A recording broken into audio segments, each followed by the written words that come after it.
Hi Avi, how are you? I'd like to share with you some fruits of your labor, some naches.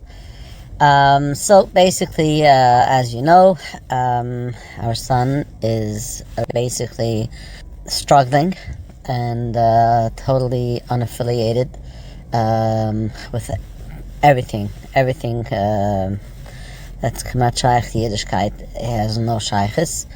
You've trained us well, Baruch Hashem. We carried him on a golden platter. We've done everything you had told us to do, and the Rabbanim told us to do.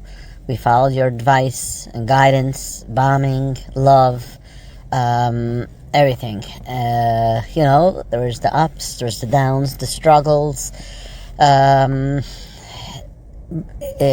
Basically, our son met his girl about 3.5 years ago, and they love each other, and they live together.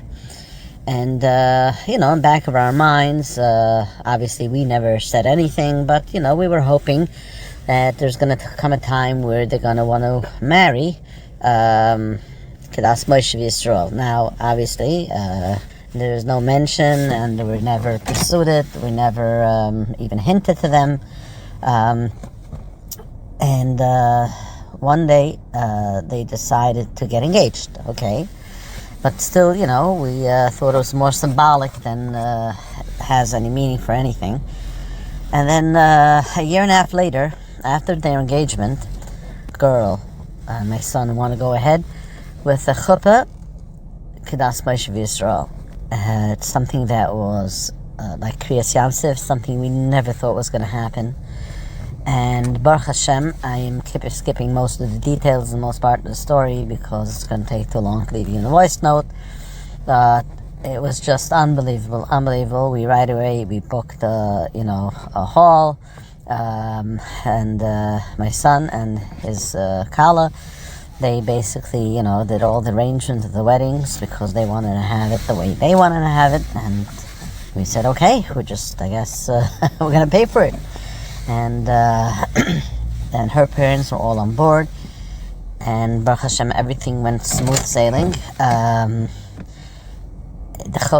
wedding was this past Sunday.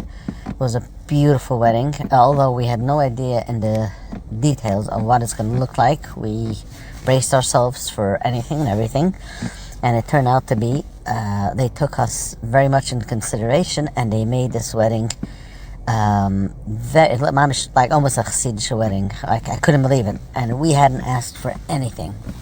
We didn't mix into anything, not even the color of the tablecloth.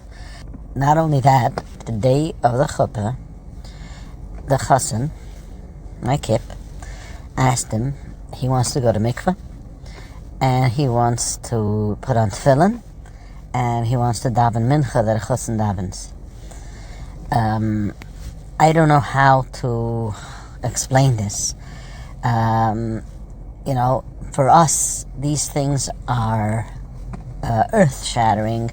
It's like Kriyas Yamsif. I know other people that have no shaykhs to the sigi will say like, oh wow, okay, yeah, but for us this means so much. It's such a milestone. Now, the Nikita of all this is it's all fine and dandy, beautiful, everything, beautiful chasna, Kedas Moshe Yisrael, and tefillin, and mikveh, all fine. But the thing that mostly inspired me of all this is, as you always taught us, that they love us. They're the ones that will take care of us. And Baruch Hashem, they're not taking care of us in health, Baruch Hashem. But you could see how sensitive he was when he went to plan this wedding.